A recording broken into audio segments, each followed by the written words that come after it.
PhD in Progress Episode 6. This week we have Kelly LaRue in studio to discuss public outreach, a targeted career search, and the importance of finding value outside of your main research. Let's go!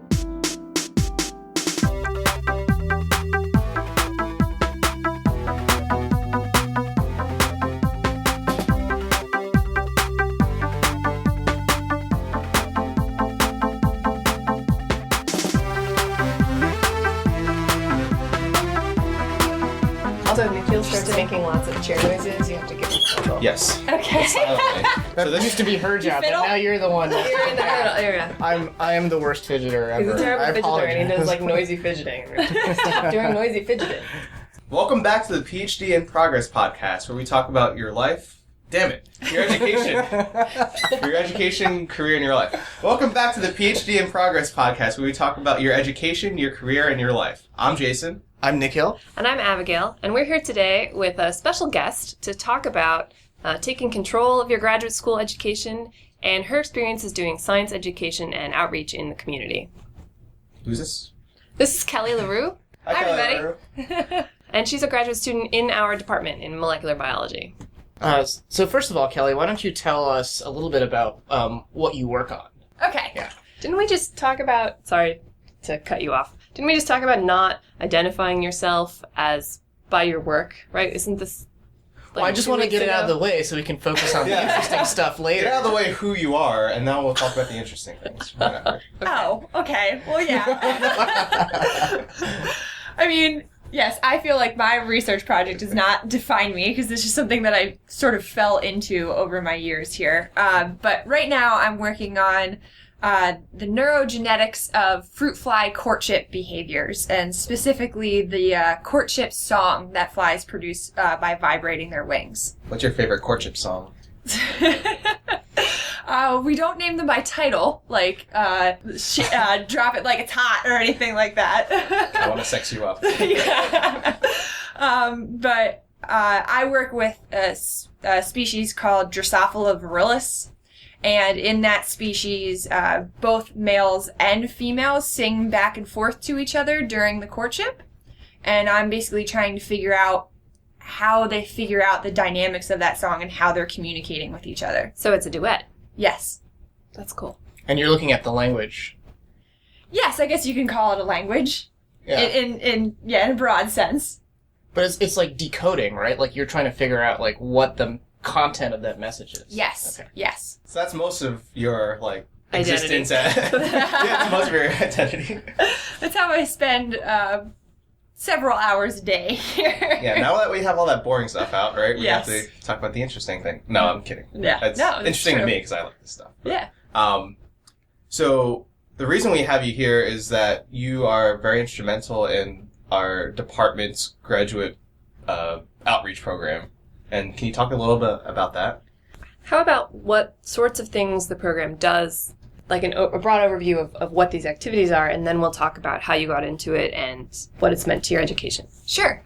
So our outreach program has been around for maybe 5 years or so now.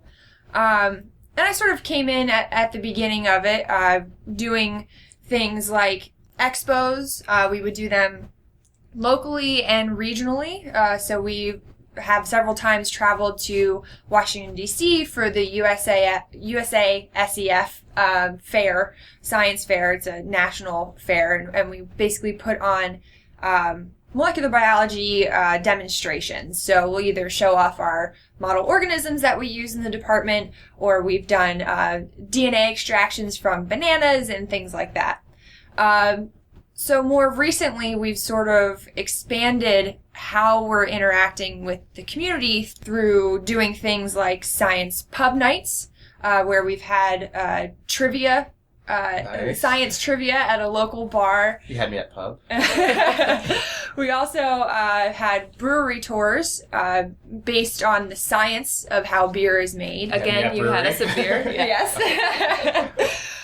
So this is all sort of funded now by the ASB&B outreach grant that we recently got, and that was through our current chair, Garner Soltez. But also during my time as chair, which was not this year but the previous year, We did things like sponsor high school research. So we basically partnered a high school student interested in doing research through our local high school connections and partnered them with a graduate student mentor. Then over the summer, they basically conducted a simple experiment, the high school level sort of thing. And actually one of our high school graduate student mentors is actually publishing their results. No way. Yeah, in a high school based journal. That's so cool. It's for high schoolers, and they did corn growing, and basically they looked at different fertilizers and different soil environments, and have some sort of conclusion about what's best for growing corn. Huh. So the high school student will be the primary author on this paper, and the graduate student mentor is the PI on the paper, that last author. Win-win. Way to make the rest of us feel like we haven't gotten enough. I'm going to publish in a high school journal. So the reason we brought Kelly on today was to talk to her about the way she has taken control of her graduate school experience by pursuing things that interest her, and how these outreach and educational opportunities have enhanced her graduate school experience and informed her career search. So Kelly, why don't you start by telling us how you initially got involved with this outreach and what brought you to get involved in it in the first place? Why did you want to do this? Sure. So really my involvement with outreach kind of stems from needing an outlet from the daily graduate school research routine.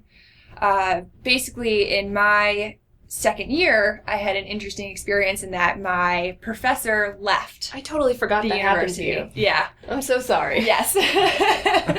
So in that time when he left and I was transitioning into a new lab, it caused a lot of mental strife for myself. Maybe some soul searching. Yes, very much so. I even contemplated briefly leaving the program because I was so distraught about what was happening.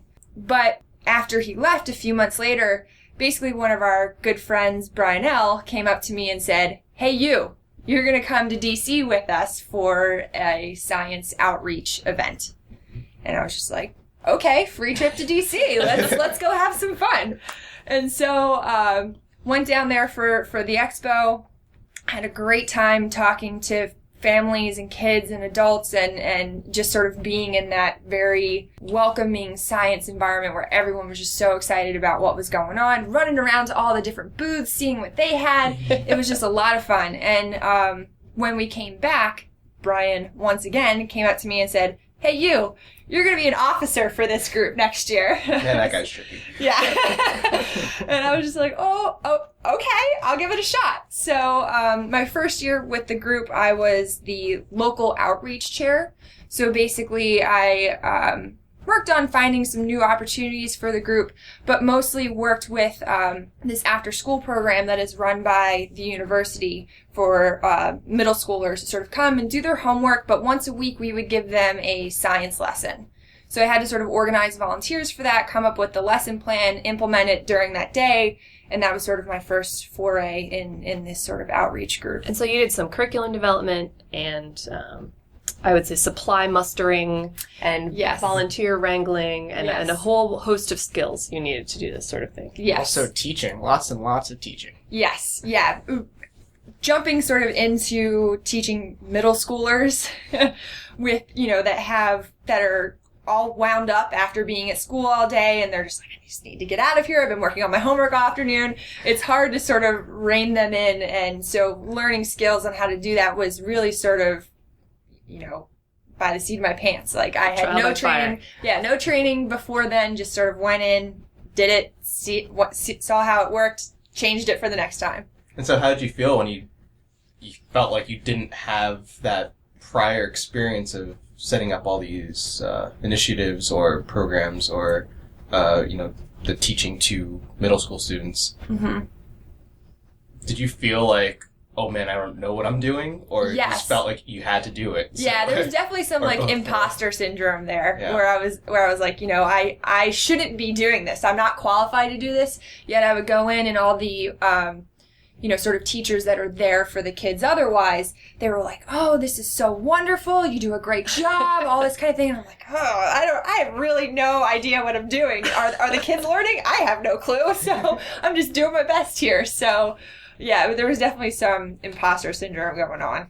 Yeah, so having outreach to focus on and something else to kind of take up an hour or two or a day didn't focus my mind so much on the research transition that was going on in my life, and I was able to put my energy elsewhere. And that, I think it's one of the only things that kind of got me through that time and kept me in the program, because I had something else to devote my energy to. And you had some structure outside of research, which can be a really Absolutely. Unstructured, difficult thing to do, but yet you had some external constraints and responsibilities on a regular basis to help keep you in some kind of schedule. Yep, absolutely. Setting meeting times, having on my list of things to do that I need to coordinate volunteers today, go buy these supplies, send this email to this person. It was nice to kind of have a more structured schedule. I find that sometimes when I'm teaching, I get more work done. I feel like I'm more productive in lab because I know I only have these 4 hours, Yes. and I can't waste my time like that. And I've heard this from grad students and postdocs who have families, and how they have to structure their time very deliberately and intentionally, such that when they get in the morning, they have to be as efficient as possible. And they figured once they do this, they get so much more work than they ever did before. Because they need to leave by 5 Yeah. to pick up from daycare or whatever. Mm-hmm. Yeah. Sometimes being busy, I think, can make you more productive. I think also doing something that has a shorter feedback cycle where you can immediately see the fruits of your labor Absolutely. is like a really nice thing to have if you're doing something as unstructured as basic research. Absolutely. That's what, when we said, okay, this week we're going to this science fair, we're going to do this project, we need these volunteers, and then at the end of that week, I got to see all of my hard work come together, and a product was formed that here's a picture of our group at this science fair, and we're interacting with the community. It was something tangible that I could say I did this. On a really short term. Yeah. Right. Mm-hmm. Yeah, I think you're right. That's a really difficult thing about the kind of research that we do. And to have that immediate feedback and to have created a product can be really gratifying. So you mentioned before that Brian, the leader of this outreach group, came to you, but did you ever have an interest in doing outreach before this? I mean, to be honest, not really. Yeah. I never really volunteered much in high school or college, but upon coming here, I feel like all I do is volunteer now. Because, I volunteer for the outreach stuff. I volunteer at a local wildlife rehabilitation center. I also volunteer for the New Jersey Fish and Wildlife volunteer system. I was just working on a woodcock singing ground survey a couple weeks ago, running around all over That's so Mercer County awesome. listening for these birds. It was crazy. They make a cool noise. They go like, peent, Yeah. peent. They're awesome. Yeah. And they do it Bird very, call They have a great podcast. dance. they do it very awkwardly because they just go.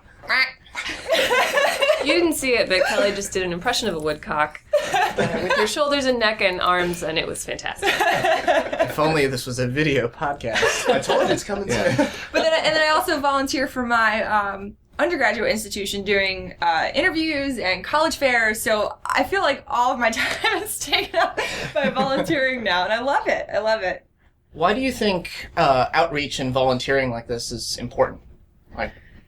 Well, I feel like for myself personally, in terms of developing a career, it allows me to sort of explore things that I think I might be interested in outside of my research, to test out if I'm good at this. Does this keep my interest? Does this satisfy my soul? Kind Is of this thing. exhausting? Yes. But then on the other hand, I think, through high school and college and stuff, I was always very selfish, very focused on what I'm doing and how what I'm doing now gets me to the next place kind of thing. And I still am. But I've really, since I've been here, found value in helping others and helping them sort of achieve their career goals, by doing interviews and things like that for my undergrad. Just sort of putting out there what we do as scientists and sort of cultivating the world as a more scientifically literate place. It's just like a good warm feeling that you get at the end of the day. And I sort of live off of that now. And I always, once I have it once, I want more. So go back and think of a bigger, better thing to do. And so if this sort of thing appeals to our listeners, what kind of advice would you give to people who are maybe at an institution that doesn't have an outreach program, of ways that they can either form their own program if they're very ambitious, or small steps they can take to reach out to the community? What are some baby steps people could take if they were interested in doing this kind of thing on a smaller scale at a place where there's no infrastructure yet? Well, I wasn't the one to sort of initiate this outreach group. I came in at its infancy, but it was the chair previous to me, our friend Brian, that really started this bad boy up. Because it's a living, breathing monster now. But I think what you have to do is kind of just know what goals you have for yourself in terms of what you want to learn or what you want to experience, and go out and start asking questions. Build the connections with the people that are going to help you get there, and be forward about stuff. Don't hide in the shadows and just be like, oh, I'll make a connection with this person and maybe they'll help me out in the future. Write an email to that person and be like, this is what I want to do. Can you help me get there? Just put yourself out there. And you're going to have people that say, no thanks, I have no interest in helping you. It's a waste of my time, blah, blah, blah. But every once in a while, you get that one person that says, I'm going to make the effort for you. And I feel like that's what you sort of need to do in, taking control of your graduate student experience. As an example, for my research, I'm not really interested in continuing in what I'm doing now. So in thinking about the possibilities of my research in the future, I started writing emails to fish and wildlife organizations across the country. And That's a different argument. Yeah, social company. Yeah. Corporatocracy. And so I wrote to a whole bunch of people, and my question was basically, can I work in wildlife genetics with the degree I have? It was a simple question. Well, one guy that I wrote to in Fish and Wildlife in Montana forwarded my email onto a professor at the University of Montana without consulting me on it or anything. Then that professor replies to me saying, hey, I got your email from the guy at Fish and Wildlife. I have a research project going on this summer. You should come out and try it. And see if you like it. And I was like, oh my God. I said, well, I can't take off the whole summer because I'm working on my dissertation. I was like, but, I had to seize the opportunity. So I said, I will take my vacation time to come out and work for you. So last summer, I took off 2 weeks of my vacation time here and went to Montana, basically traipsing through the woods in Glacier National Park. Oh, you must have hated this. Hated it. Sounds like the worst day of your life. Yeah, and collected genetic samples from trout in these cute little beautiful streams. And I had no idea who I was going to be working with, where I was going to be staying. I just kind of hopped a plane and was like, let's see what happens. And it was literally the best experience of my life. It was so invigorating to have it work and be wonderful. And though I loved the experience of being there, I learned I don't necessarily want to do that exact thing for the rest of my life. Being in the field was fun for a couple weeks, but God, it was exhausting, and I was bruised from head to toe from bushwhacking all day, every day. And I lost so much weight in just 2 weeks because I couldn't eat enough to keep up with what I was burning. And I was like, okay, this is fun. Maybe I want to incorporate this into my future career. So this is my vacations. Yes, but this is not my career. So, yeah. How has your advisor reacted to your outside interests? Interesting. You should say that. Well, one of my advisors basically told me that wildlife research is a life not worth living. Whoa. Whoa. Oh my So, god. All right. yeah, that was a little tough. That's right, environmental studies PhD students. You can. What's this advisor's name? No, I'm kidding. Oh, no, I'm not going No. So that was kind of disappointing. But I'd say my PI now has really been, she's been okay with me sort of foraying in these outreach and programs during my graduate career. She sort of pushed back on me a little bit about doing additional teaching here, which I really want to get experience in. So I actually sneakily taught a class this semester without her ever knowing, or at least I don't know that she knows. Right. Yeah, shh, it's over now. I did it. No one's wiser. Yeah. I mean, I constantly get you're looking for a postdoc, right? I'm like, yeah, I'm thinking about it. Thinking about Not doing it, but I'm not adding that little piece in there. Yeah, so, I mean, there's definitely this pressure to continue in the research, and for some reason people think I'm good at research. I don't believe it, but... You are, or else you wouldn't be here. I've learned this. The mentors in my life want me to continue in that realm, but I know it's not for me. So what are you thinking of for your next step? If it won't stress you out too much to talk about it, because I know this is a delicate time. So I really want to go into science education in some way and somehow. If that's sort of paired with research, I think that's okay. But once again, I know for myself that I need this additional outlet, and the traditional postdoc is something that I would not be looking for. So, I've looked at some programs that are kind of 50-50 research and teaching. I started applying for jobs way prematurely, but I think it's almost kind of good to do that because it lets people know that you're going to be thinking about this soon. They have your CV in hand. They've written you a letter already? Yeah. Yes, so exactly. when it's important. Also, exactly. The field knows you're coming. Yes. So knowing that Star Wars Yes. Episode 8 is going to come eventually. No, but that's exactly it.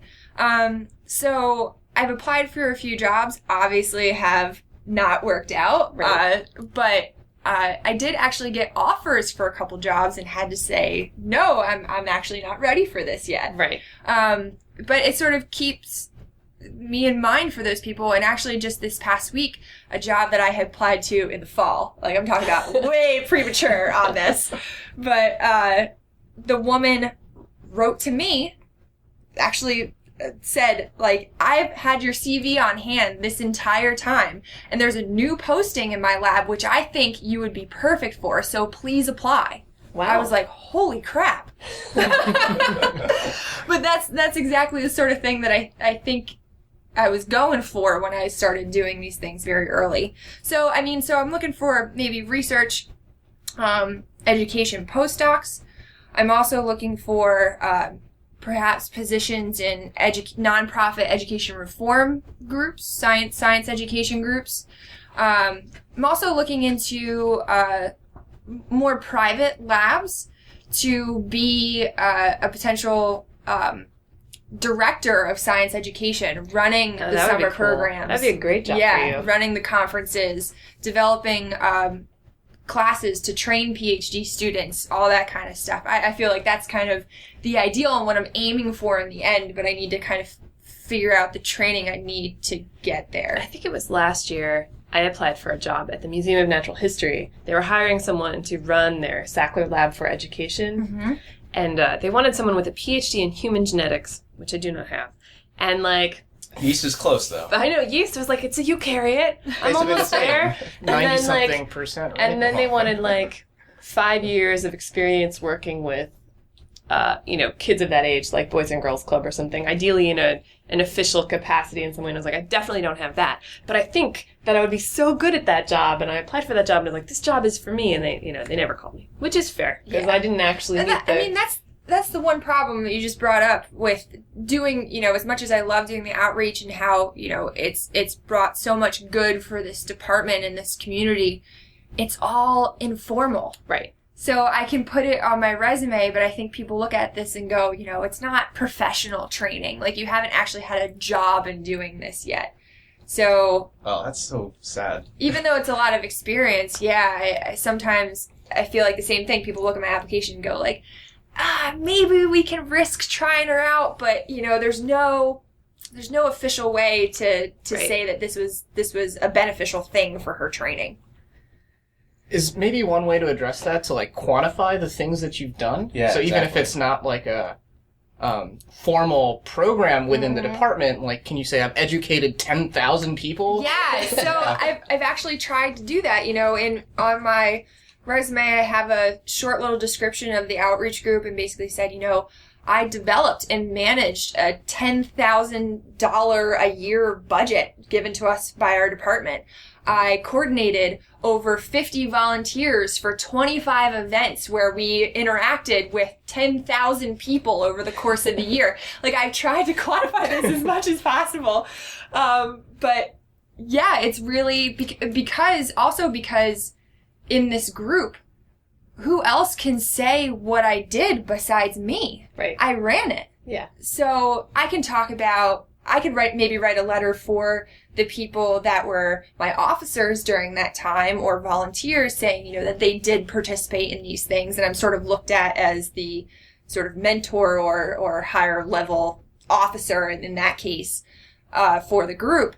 But who can attest to what I did? I have no one higher than me in this group. It seems like I'll do it. The group should have a faculty advisor that you could go to and be like, Yeah. all right, this is what I did. I kind of need a letter or something about this. And we do have a faculty advisor, and the department's been, really good about funding us and providing mentors for us, but as graduate students, we're like, we want to do this all independently. So even though we have a faculty advisor, we never actually use that person, which I think in moving forward and making our outreach group a legitimate, real deal, that person probably should be more involved.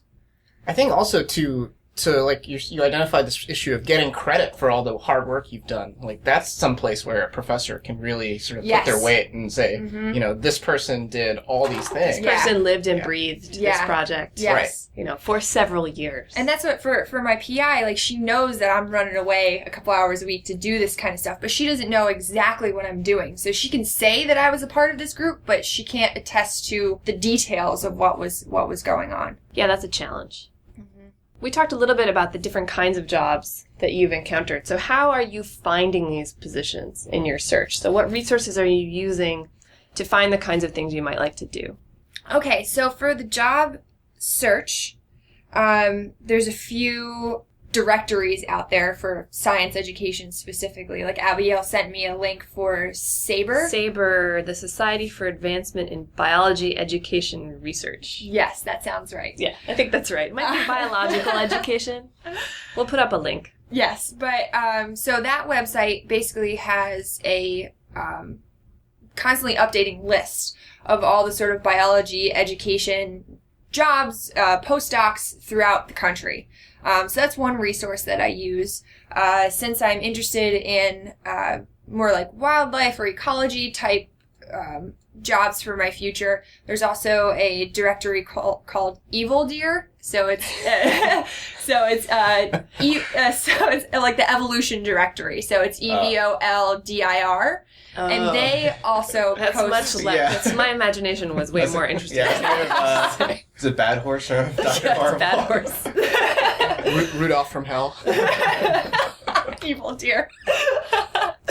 But they also post jobs, which also have a lot of just teaching opportunities in ecology and biology and all that kind of stuff. So I use both of those resources. And then basically for me, I have sort of a dead set place where I want to be after graduation. So I want to head to Maine. That's where That's the plan. That's like Doesn't everyone? yeah. So that's like home for me, and where I really want to be in my career. Doesn't mean that's where I have to go next, but that's where I want to end up. So basically, I have just a bookmarked list on my Internet Explorer for all the places, charter schools, labs. What else do I have there? The fish and wildlife stuff, and just scanning each of those places. I tell myself you can only do this once a month, because if I did it more than that, I would drive myself crazy. So at the beginning of every month, I go through each one of those websites and see if they have any new postings at all. And really, a lot of people that I've talked to at the Career Center and other people that I've been networking with, I say, is there a directory where I can look at things that I'm interested in and find the jobs that I want? And every single one of them, basically the end of the conversation is, nope, you just have to slog through the websites of where you want to be. I found that too, partly because I also had a geographical also. I had a geographical restriction in that I needed to be back in New York City. And so when I was looking for the next step, I was like, okay, what institutions are in New York City? And that's why I was looking at the Museum of Natural History, and these jobs aren't always other places. So although restrictions can be difficult, they can also be helpful in focusing your search. And I think that has helped a lot. And that's how I ended up, my future position at Columbia. Like, here I was looking for things I could do in New York. And what's in New York? Columbia, NYU, Sloan Kettering, Rockefeller. I mean, you just go through the list, right, of places you would work in the place you want to be. And that has been really helpful. Because if you have the whole country as your oyster, it's both fantastic, overwhelming, and really difficult, I think. So that's what, for like the countrywide search, I sort of depend on these directories. These listservs. Yeah. And aggregators. Mm-hmm. Yeah. I've done some of that too. Yeah. One of the things you and I were talking about recently was this idea you had about how you could possibly go into business for yourself. Yeah. And then you told me later that you weren't sure it was going to work out. So can you explain a little bit about what the idea was and how you went about researching Somebody's going to steal it? Someone's going to steal your idea and make your millions. No, it's okay, because I think it could be on a local basis, so it doesn't need to. Okay. It can be stolen as long as you're across the country from me. I'll take notes. So my idea was, and this is sort of based off of an education conference that I went to with our outreach group this past fall. A woman from the NSF spoke about the broader impacts of the NSF grant. Our favorite part of the NSF. Oh, yeah. Application process. Yes. And basically, she overblew it to make it out to be more than what it is in practice, kind of thing. That you write these broader impacts, you supposedly have these great ideas for outreach, and then no one ever actually does it. So one of the questions that was posed to her during that talk was, what are you doing about checking up on these people who have broader impacts and received NSF grants because of it? Are you making sure that they're actually following through? Yeah, they're actually following through. And she was like, oh yes, we're going to start cracking down on this. We realize that people don't do the things that they say they're going to do, and we're going to make sure that these things are happening. So, even though that's probably not a reality, it's kind of where I got this idea from, that instead of, having to wait for a university to hire me as an outreach coordinator or a lab or anything, that I could sort of create this outreach coordinator position for myself. And the way that I saw it is that I would sort of be a freelance outreach guide. And so... like a consultant. Yes, exactly. You would come in and say, here's how to do this thing you want to do. Exactly. Let me get you started. Yes, where either universities or departments or individual professors have money from their grants and to actually perform outreach, and I would come in and say, let me talk to your lab for the day, and I'll come back, with some ideas about how you can do simplified outreach on the basis of your complicated research. Or perhaps you could pay me, maybe you just need an idea for your NSF broader impacts grant. And I could come in, discuss with you some things that you do, and develop just the idea so you can put it into your grant and hopefully receive the money. So this was kind of my idea. But what I've learned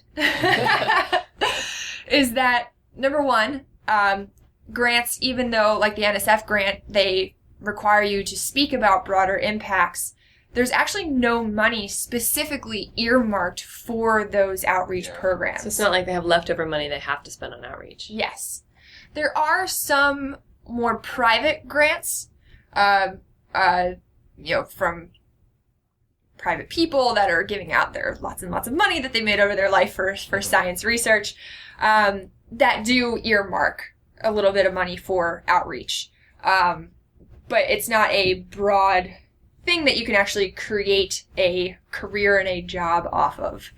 And also, I've talked to several professors, both at our level of R01 research institutions, liberal arts institutions, and basically every professor that I've talked to has said, I will not pay you for that service. Yeah. Yeah. Yeah, why would they? Graduate students will do it. Exactly. But that was one interesting thing, too. I had gone up to Rutgers for a meeting with their Science Explorer bus director. So they have this huge bus that they basically have gutted and turned into a laboratory. That's and so cool. They drive all around to these local schools and do experiments with them for the day. So awesome. Where were they going with this? Oh, yes. So they actually, for their graduate student volunteers, they're not volunteers because they get paid to do outreach at Rutgers. Wow. Yeah. And You would be so wealthy. Yeah. Who's paying them? Where does the money come from? It's from the university, from the state, because it's a state institution. They want to foster Community things, good feelings with the university, all that kind of stuff. So they actually do earmark some money to perform outreach. Right, public service kind of Yes. Mm-hmm. Cool. Yeah. 'Cause So at any level, you really have to, if you're giving money, there has to be some value to the person giving money, right? So if our university was to do this, they would have to see some value come back to them. Yeah. That isn't, it might not be monetary, but it could be goodwill or whatever, right? Yes. And that's what I think the problem is with education and outreach as a whole, that it's just this, like I said, it's just this warm feeling. Right, it's a labor of love most of the time. Yes, that it's sort of difficult to put a tangible number or product from fostering good communication with the public. How do you put a name to that? How do you say how this has actually changed this perspective of the university and the community? Right, or what is that worth? Yes. Right. What is that worth to the university or the public or, to your employer? Yeah. And I think, in the immediacy of performing education and outreach, it isn't worth anything. Like, if you do a survey immediately after, like, who knows, how they actually feel, but it's sort of this ongoing, long-term investment, yes. I would say. Yes, absolutely. To me, this really strongly parallels, basic research. A lot of people are like, why do we do basic research? What do we actually learn? And there's still this, Size, right? Who cares? So maybe when you're trying to convince your PI to let you do outreach, you can use this argument. Be like, look, the rewards are long-term. This is a public good. Intangible. Yeah. You're using the same argument to get grant money. We are educating voters about science. That's what you're doing. Yes. Right. Yes. So, there's another side to this, too. I mean, that's a great idea of trying to make yourself the consultant and being an expert in selling your advice. Skill. Yeah. Yes. And that's really important. I think I'm really interested in entrepreneurship in general, so this has been something I've been thinking about a lot. But another avenue you can go is to a company, right? Mm-hmm. So let's say, I don't know, Johnson & Johnson, they have a lot of money, and they could always use some advertising. Right? Yes. And so if you want to do a little outreach event sponsored by Johnson & Johnson, that's kind of a route you can go. Yeah, absolutely.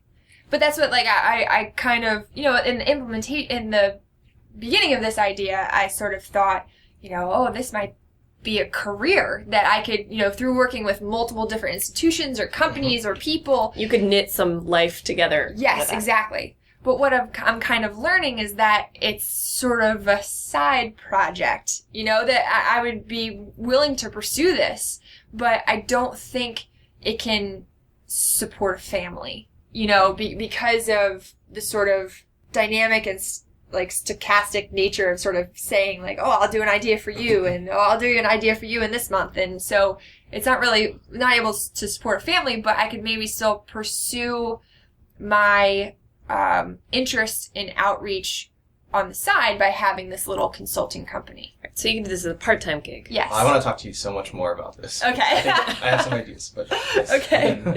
And also, pharma and things like that have their own sort of outreach stuff. So I don't really, they do sometimes sponsor us for our outreach program. We've gotten companies to sponsor us or donate reagents or goods or things like that. But normally for companies and things with their outreach, they hire internally for that to do their own outreach. Like, they don't hire someone externally. So, but we should talk. We will. I'm excited. So, Kelly, is there anything that we haven't talked about that you think might be valuable to us or our listeners? Have we covered it all? We pretty much covered it Covered it all. all. I maybe just want to touch on another experience that I had. You can splice this in wherever you want. I always do. Out of context. Okay, so about this time last year, I went to a civic engagement center that the university has on campus. You know, they sponsor undergraduates doing soup kitchens and Prison reform and all sorts of things. Yeah, things like that. And there's lots of like volunteer work engaging the community.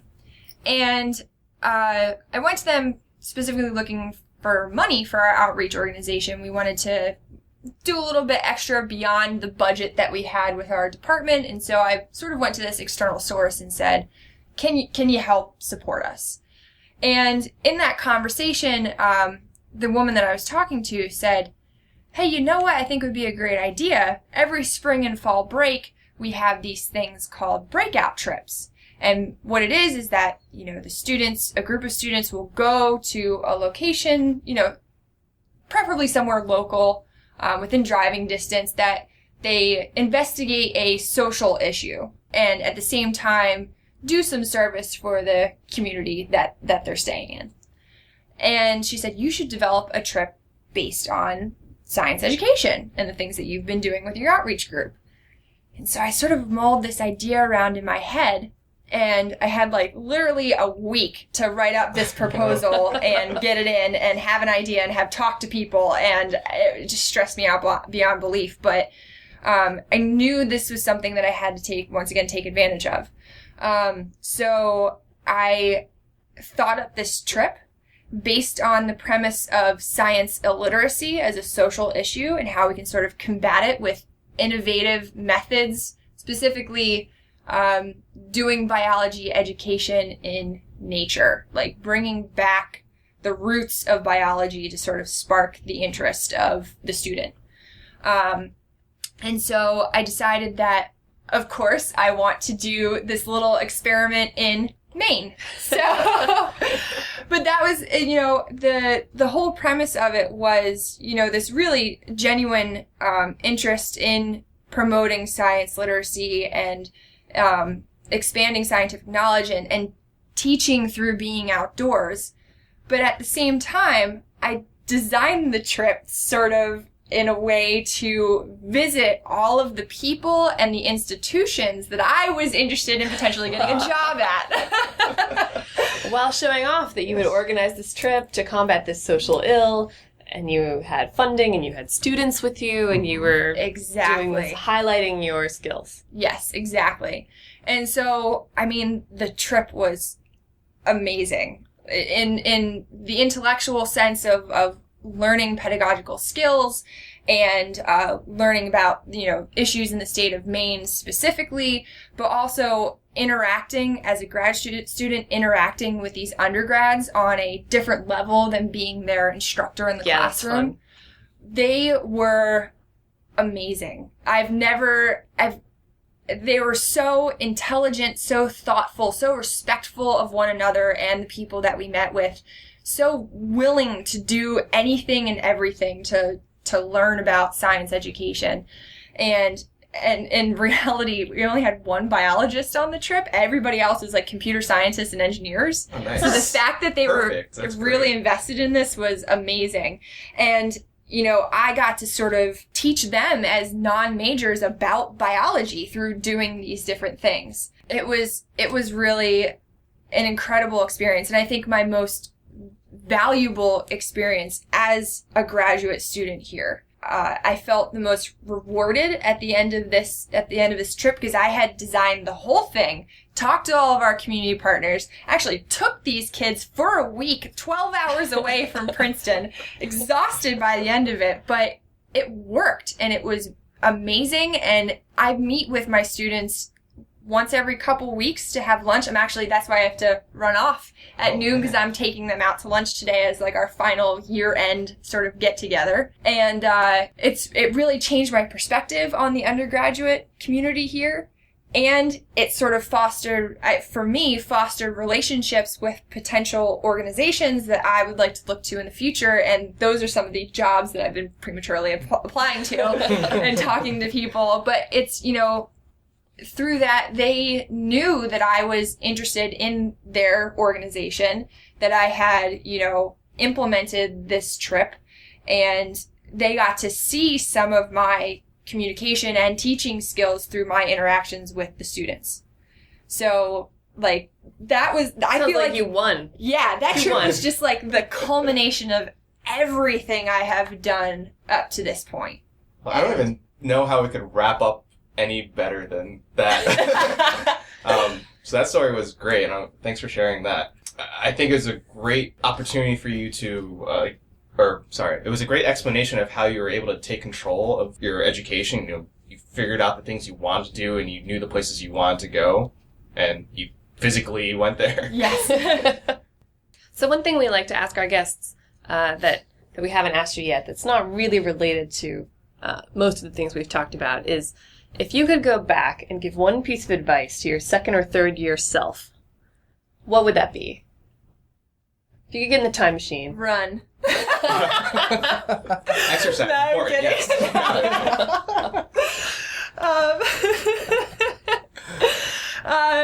No, I mean, I hope in the end, wherever this leads me will be worth the struggle of graduate school and research. Mm-hmm. But I mean, along the way, even if I haven't loved my research experience, it's allowed me to have these other experiences and explore during my graduate time. I think the advice I would give myself pre-graduate school would be to not jump right in after undergraduate, because I still did not know what I wanted to do at that point. And I feel like I learned that in my first year here after just some, you know, personal experiences that I had outside of working here. So if I had just taken that year to work as a technician or even just take time off, perhaps I would have been better informed about what sort of research experiences make me happiest and where I want to be in life, so that I wouldn't have felt so trapped here. And I've really felt trapped. And that's what outreach sort of gives me, that outlet to not feel that way. I mean, this is my whole sort of teaching philosophy, that you need to experience things in order to really know if you've learned it or enjoyed it. So taking the time to take some time off and get your hands dirty in a internship or technician type position in something that you think you might be interested in will really inform if that's what you want to spend 5 to 6 years of your life doing in graduate school. Yeah, it's a long commitment that I think most of us undertake without understanding what it is. I would agree with that. And that's probably true in all disciplines, not just science. But the skills that got us here are not the skills we're asked to use on a daily basis in grad school. And many people are surprised by that. Yeah. myself included. Okay, thanks so much, Kelly. This has been really great. I've really enjoyed this conversation. It was fun talking. Yeah, right? I didn't get any coffee, though. Oh, I'm sorry. Yeah, our caterer messed up. No, that again. was my bad. Sorry, I had coffee. Yeah. Oh, apologies. I owe. No. I was going to bring coffee and then it totally slipped my mind this morning. So that's my No problem. So I did all of this, the peppiness without coffee in me. Yeah, I know. It's probably good that you didn't have it. I'd have been talking a mile a minute at that point. Well, Kelly, we wish you the best, and we hope that some of these jobs you have applied for preemptively turn out to be great and give you the leverage you need to get out of here in a timely manner, and that all of your biology education dreams come true. Well, that sounds like a formal prayer / meditation chant. Amen. Well, I appreciate it, Abigail, so thank you.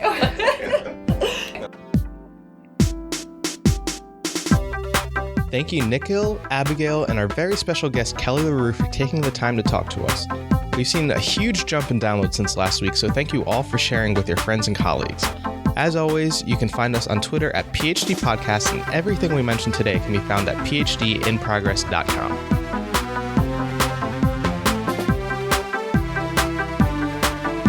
I just kind of hopped a plane and was like, let's see what happens. And it was literally the best experience of my life.